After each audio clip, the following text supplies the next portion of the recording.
Good morning. Ito na yung ginagawa ng mga Australiano dito. Nagbububong sila ngayon. Marami dito. Ito naman sa kabila. Ayun, may bricks kung tawag ba, sintada kung sa atin. Bricks layer at mga din dito. Ayan guys, ito yung ginagawa namin dito, nag-plastering. Puro buhangin yung dito. Walang lupa akong nakikita dito. Puro buhangin yung Ayan mga idol.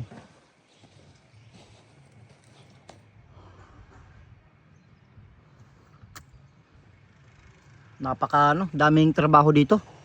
Sa mga gustong mag-apply na lang kayo sa Piliton Work Ready. Pasa lang kayo ng mga resume, yung mga check nyo lang kung ano yung mga hiring dyan ngayon.